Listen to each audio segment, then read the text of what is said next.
Rookie hype trains are making their way through training camps across the NFL. We discuss the latest buzz surrounding rookie running backs, wide receivers, and tight ends on today's episode of Locked On Fantasy Football.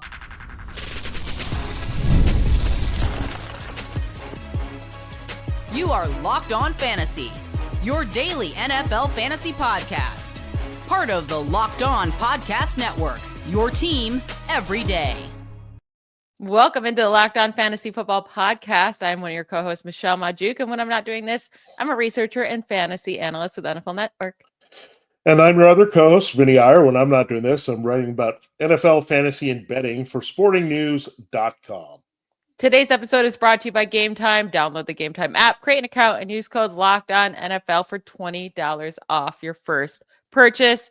We have now made it over a week for most teams in training camp, and we finally have some pads on, a couple practices with pads on for these rookies, for these veterans. But the rookies are what really are interesting right now because these guys, a lot of them, they're going to change in rankings from now until, we get to these fantasy drafts at the end of August, early September, because there's going to be hype surrounding them.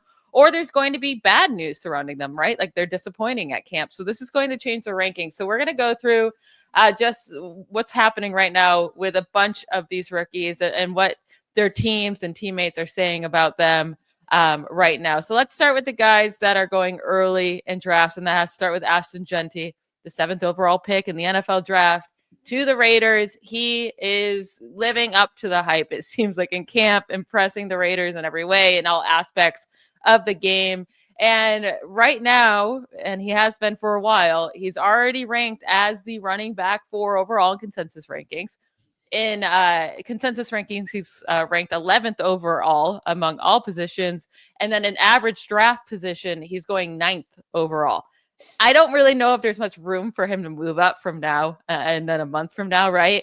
But he's only going behind Bijan Robinson, Saquon Barkley, and Jahmyr Gibbs. Do you think that's fair? And then also, do you think there's any room for him to move up? Could he pass any of these guys in ADP before next month?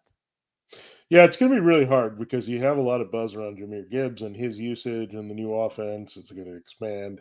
I don't think it's going to decrease. I think his role is only going to be solid that we expect. Bijan Robinson, again, I think any of these guys at number 1, I'm not 100% they're going to finish at number 1, but Bijan Robinson has as good a case as any with Gibbs and Saquon Barkley. So I don't think it's crazy to take Ashton Jeanty right after that group, or even if you want to, take him 3rd in that group. I think the one thing that you look at with Jeanty, he's on a team that plans to use him a lot. And they're already building up his legend. They're talking about how he used to quarterback and learned to play the game overseas at that position first. Then they're talking about how great a shape he's in. And we know it's Pete Carroll. He's going to give everything that Jeanty can handle here in this offense. And Chip Kelly is known to producing really top running backs. So it's not just Jeanty. We want to cut through that, right? It's not just his physical ability, which is off the charts. The talent is there. It's the system. It's the head coach's philosophy. All these things, that's why they're adding up to Jeanty going so high. So, look, don't try to be contrarian and say, he's a rookie with the Raiders. He's not going to do well. I would not do that with this kid because the talent is the number one thing you look at. Then you look at scheme. Talent and scheme align very well. The Raiders should be at least decent. They may not be this terrible team. They could be mediocre to maybe a slightly above average, but good enough where Jeanty will get the numbers as a runner and a receiver here. So I wouldn't worry. I think his hype is warranted and his cost is also not going to come down for you, unfortunately, if you're looking for some type of value with Jeanty. Yeah, I'm honestly fine with where he's going. I'm fine with taking the shot on him. Would I put him up over, Jamar Chase, Saquon Barkley, Bijan Robinson, even Jahmyr Gibbs? No. But after that, it's close for me. So I really think where he's going right now, I have no problem with it. I don't think it can move up much more. And if it does, where he starts going like 102, 103, then maybe I'm off of him. But we do expect him to get 300 touches this year and a lot of those targets too, because, Alexander Madison and Amir Abdullah combined for 95 targets on this team last year. Like, I think Jeanty can be, just a volume hog, and we know how especially talented he is. So excited to see what he can do. Now, Omarion Hampton, he's getting a lot of buzz out of Chargers camp as well, and he's going you don't have to spend up as much as you do with Jeanty. He went also in the first round in the NFL draft this year to the Chargers at 22nd overall. And right now he's going as the player 43rd off the board in average ADP. In consensus rankings, he's ranked as a running back 18. Jim Harbaugh only has glowing things to say about him. He's talking up his vision, saying he can find the mush. But he really seems to be very excited about him. We know Najee Harris is dealing with the eye injury. But Harbaugh did also say in that same interview that Najee is doing better each day. But I think as long as Najee keeps missing training camp, like Omarion Hampton's going to keep moving up boards. At the current cost of a late 4th round pick, I'm in on Hampton in this offense. But if it goes to like 3rd round, I think I'll be out. Yeah, with Hampton, Jim Harbaugh is just raising the praise level here. And beyond that, he just said he's doing things I haven't seen before in a running back. And of course, we know that could be hype. But I also think the way he was very specific about describing it, that even when there's not holes, he can create something and make something happen. And he just has a natural explosive ability. That's what we wanted to hear. And look, he's had backs. I mean, going back to Frank Gore and some of the guys that he's had in San Francisco and beyond, he's had really talented backs. But it's important that he kind of singled him out to say this. And again, this is what Jim Harbaugh wants to do. And I think he showed us more with their actions, right? They were okay with J.K. Dobbins and Gus Edwards, but they saw the need for an upgrade, and they used a first-round pick. When everyone thought we were going to use a tight end pick here in the first round, that didn't materialize. Other positions were on the board. But they went for a luxury pick, but when it's a luxury for a team that wants to run the ball, that becomes a necessity pick. So overall, I really like it, and I was hoping, again, we're going to get a discount, but RB18 is pretty much his peak right now. I think he can only go up if Harris has a setback or he's not out there. Let's see if we're going to get any indication on his role, whether he plays or doesn't play in the Chargers opener that comes in the Hall of Fame game on Thursday. We'll see what they do with him. Does he suit up and start with the first team? Are they careful with him because he's on the first team and don't put him out there? There's a lot of ways you can look at it there, but I know Hampton is very critical to what they want to do offensively because they want to open it up, run the ball well, has the foundation, and then make it a lot easier on Justin Herbert. So I'm excited about Hampton right now. Looking at Jeanty versus Hampton, Hampton, of course, is the much better value here because, again, Jeanty can't score much higher than he is at RB4, but you could definitely see Omarion Hampton finish in like RB 8 to 12 range, and that would be a big payoff from where he's going at RB 18. Yeah, I have a kind of a fun note on Hampton here. So this is the list of Power 4 college players that have had 1,500 rushing yards at least and at least 15 rushing touchdowns of back-to-back seasons since the year 2000. So that's a good 25-year sample size. These are the guys. It's Omarion Hampton, Dalvin Cook, Ezekiel Elliott, Jonathan Taylor, Lamar Jackson, Steven Jackson, and Travis Etienne, with Etienne the worst on this list. And yeah, he fell off last year, but we have seen a top 4 running back fantasy season from him as well in his first year playing full-time in the NFL. So I think that list is pretty eye-opening, and I think Hampton's going to have a really nice year as long as Najee Harris doesn't steal too much work from him. So I do like his value in the late 4th round. Just hope it doesn't move up too much with the hype he's getting. Now, one more guy I want to talk about here at the top of, in the top 5-6 rounds of drafts. It's Tetairoa McMillan. He is getting a lot of buzz and a lot of news coming out that he has really good chemistry with Bryce Young. He was the 1st round pick for the Panthers this year, and he made a spectacular catch. It was not with no pads on one-on-one, so take it with a grain of salt. But we really like Tetairoa McMillan coming out of school. He has the size. I think he has the skill set to be a true wide receiver 1 in this league. And I'm excited to see what he can do in this Panthers offense, that he should have no issues being the clear-cut top target on his team. Yeah, he's taking command of that role in the Dave Canales offense, which previously belonged to Mike Evans and DK Metcalf, going back to his couple teams. I know he didn't call the plays in Seattle, but still, you got that type of receiver. And then with Tampa, we know what Mike Evans did under Canales' leadership here, and I think that's great. Bryce Young's trajectory is going up as well. So I'm excited. McMillan, again, sometimes we don't need to overthink it, right? He was the first wide receiver drafted for a reason. He went to a wide receiver needy team for a reason, a team that knows how to use receivers well and is developing the passing game quickly if Bryce Young settles. So And McMillan, I think, just don't forget about him. I think we might write off the Panthers in our heads a little bit. Right now, you can get a pretty good bargain. I think he finishes probably inside the top 25. Right now, you can get him around wide receiver 28. Right now, going in the top 60. So right now in the 5th round. So all these things to consider. But I think all of that being said, I think McMillan is a pretty good value there for your wide receiver 2, or the way you're drafting would be a little different. Wide receiver 3, I like him especially there because then that means you have really 2 great wide receivers ahead of him. So really excited about what he can do. And we will get into a few more guys that are getting some buzz and guys we want to target throughout the draft in the rookie class. Yeah, we'll get to that right after a quick break. Have you ever decided at the last minute to head to a ball game with friends or family? Maybe it's game day and you suddenly realize you want to be in the stands. That's exactly where Gametime comes in. It's the easiest way to grab last minute tickets without the stress. With the money you save on tickets, you can splurge on food, drinks, merch, or even invite a bigger group to come with you. Gametime makes it all possible. Gametime makes buying tickets fast and simple. Prices on the app actually drop the closer you get the first pitch, and they got incredible last minute deals, clear seat views, and the lowest price guarantee that takes the worry out of buying.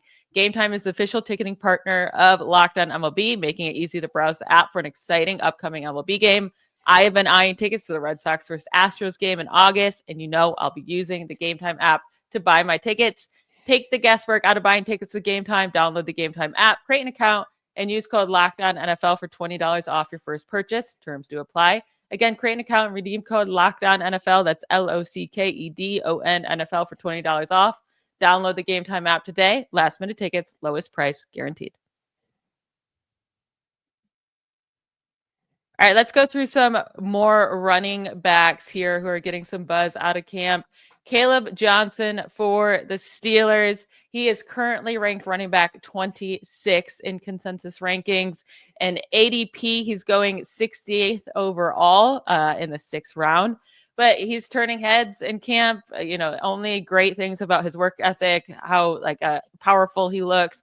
And they're giving him the opportunity, to prove that he could be a good pass protector, which is going to be very important for his role in this offense. He's going to have to prove he could be out there and passing downs and protect Aaron Rodgers. And we're going to need him to get those dump offs and not just go to Jaylen Warren. But we know Najee Harris had a huge amount of volume while he was with the Steelers. And if Kaleb Johnson can step into that role and then just be more efficient, right, and be a better overall running back, he could really be a great value where he's sitting right now.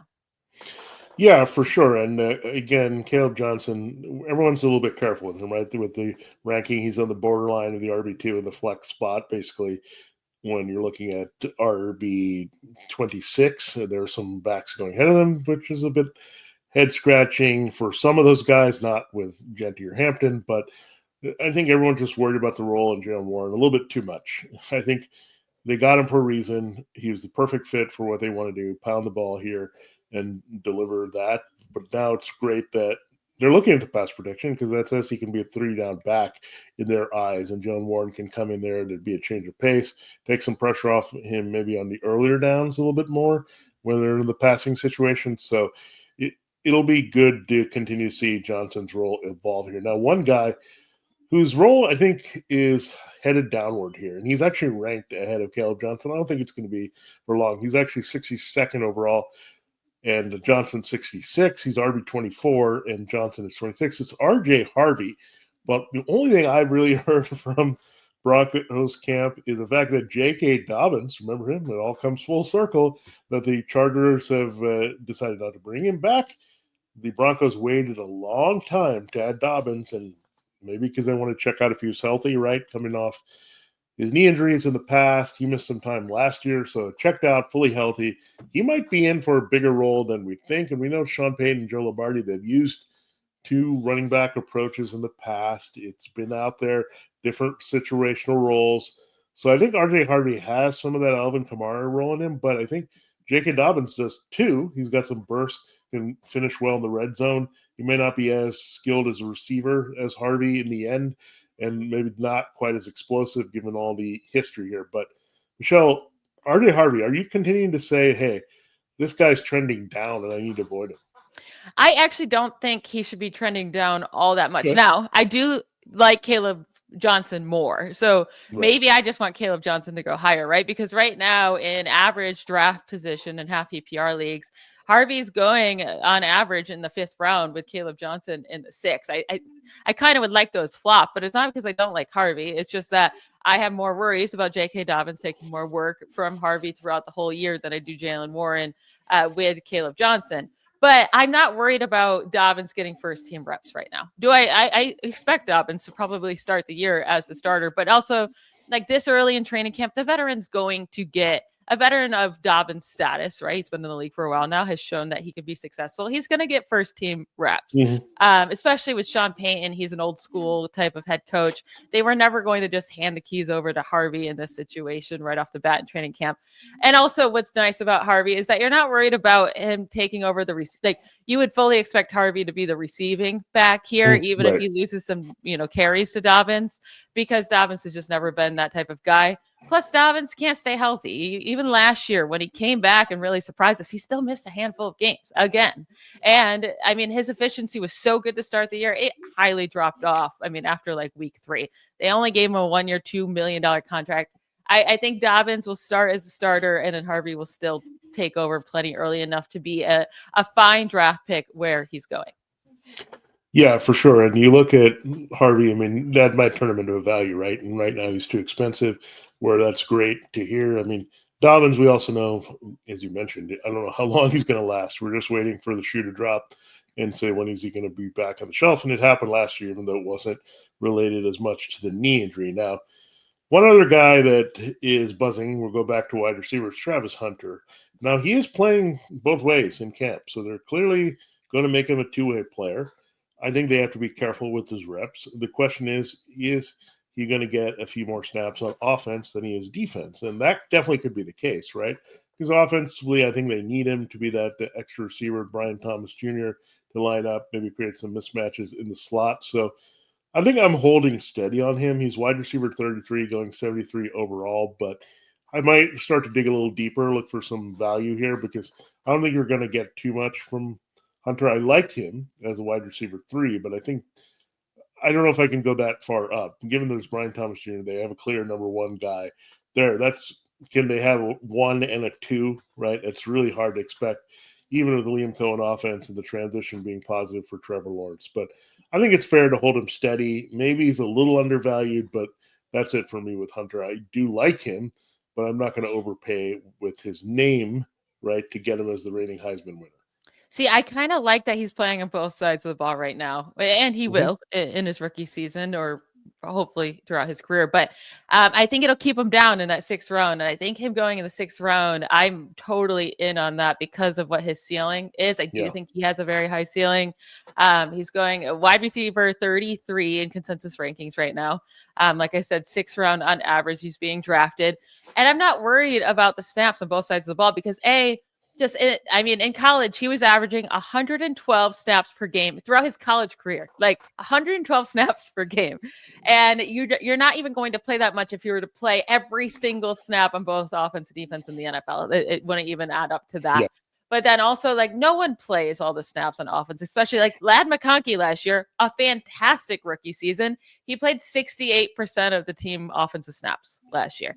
Like, you could totally be in that 60% range, play 50 to 60% on defense, and he still would be playing way fewer snaps than he did in college.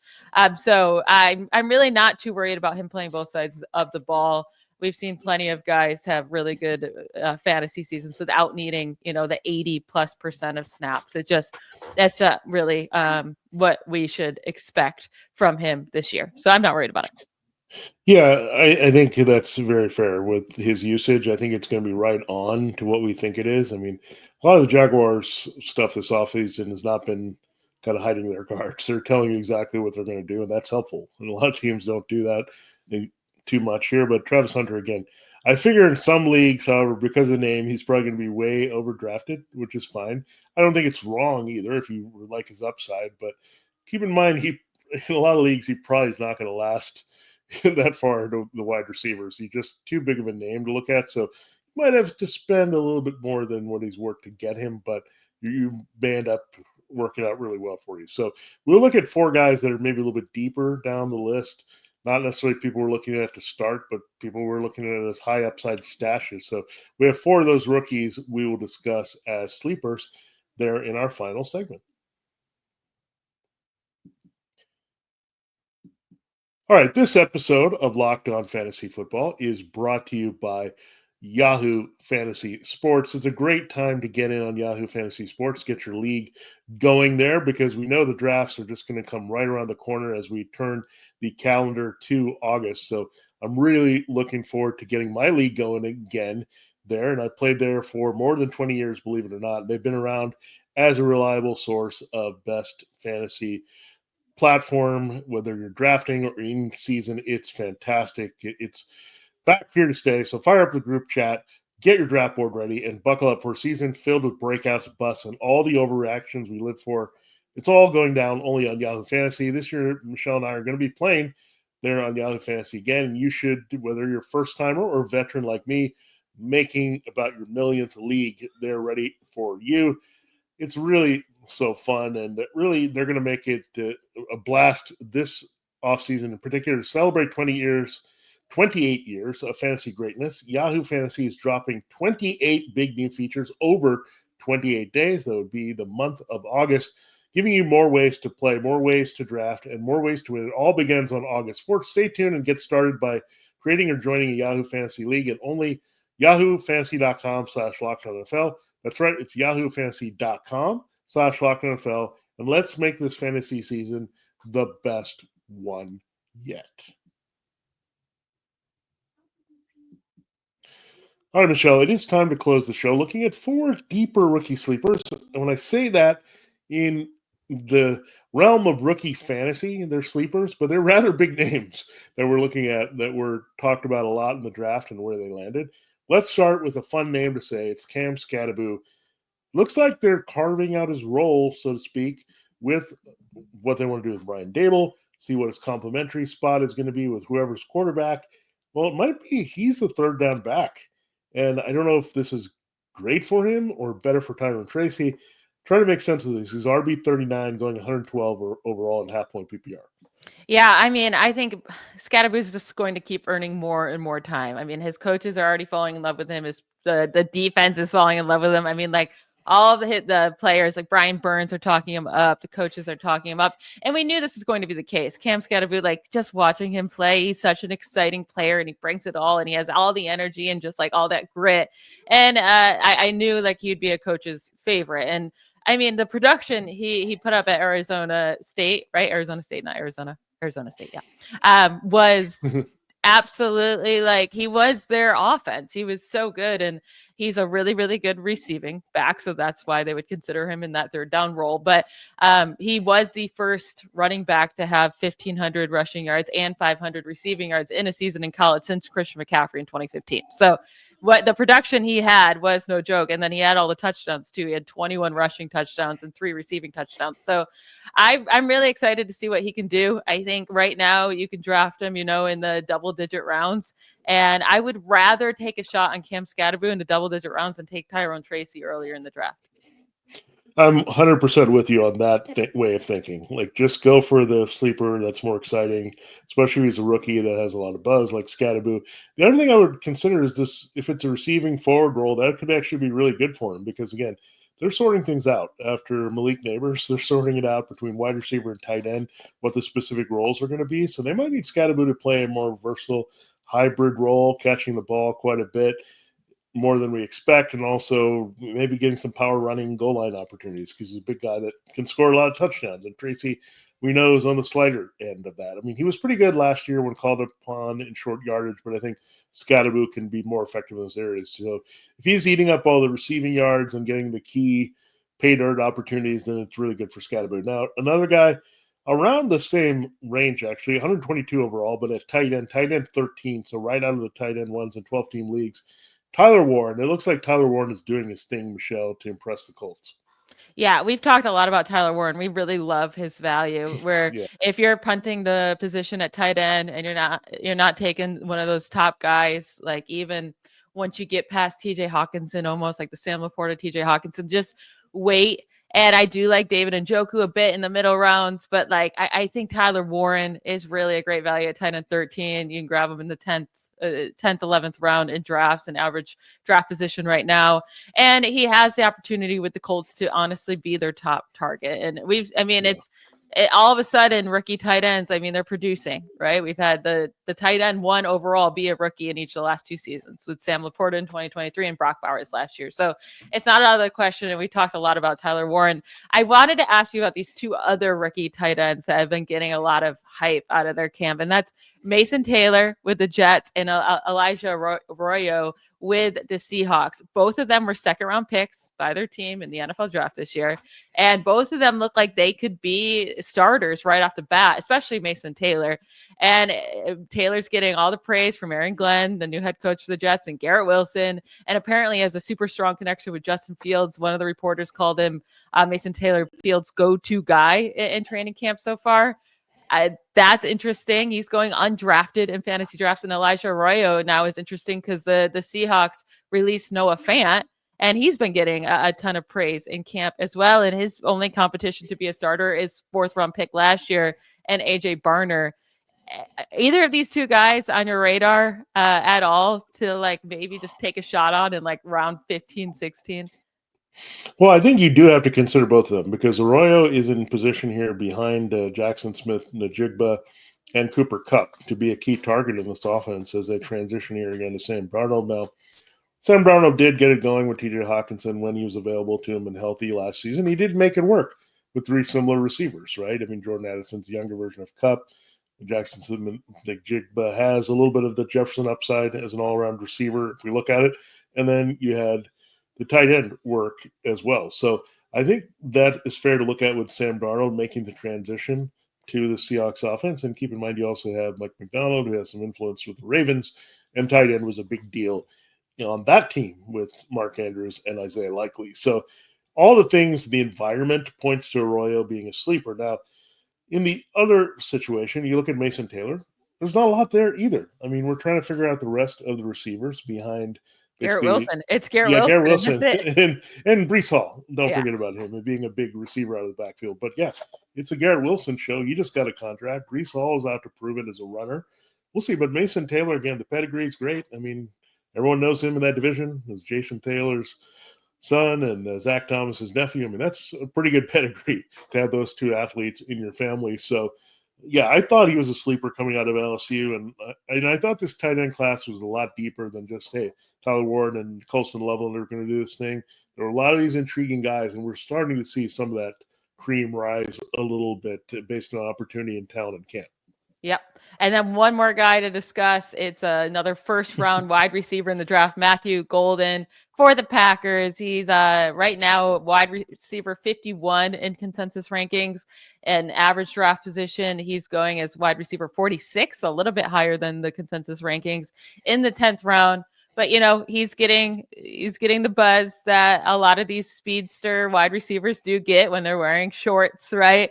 But yeah, he's looking fast in camp. I mean, that's pretty much the news here, which you would expect. But yeah, he does have the potential to be the top target in this offense for sure, and to work on the outside. And he could be very, very good. It does feel like they're building a strong connection, he and Jordan Love. So that's great. My concern with Golden and moving him up too much, like in drafts, is that there's really no one leaving this team, right? Dontavian Wicks led the team in targets last year. He's still there. Jaden Reed's still there. Romeo Doubs, the 3rd target, still there. Tucker Kraft, still there. Christian Watson, still there, but, you know, we'll see when he can come back from the ACL tear. And then you're also have to add Luke Musgrave, who missed a big chunk of time last year, into this group.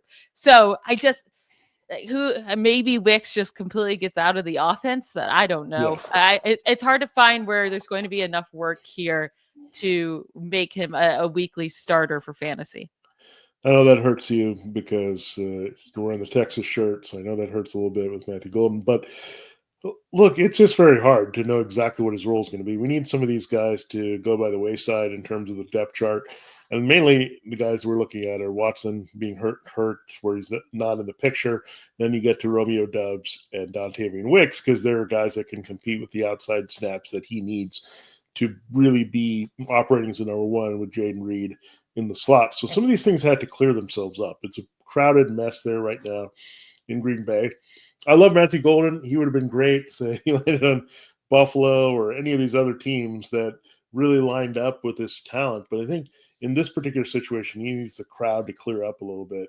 Maybe he can force that situation, just being so fast and making big plays. But I think the Packers will be a little bit more careful with him. I think he's going to be more a situational guy at first until he develops that consistent role. So I'm with you there. Just be careful about all this speed buzz talk.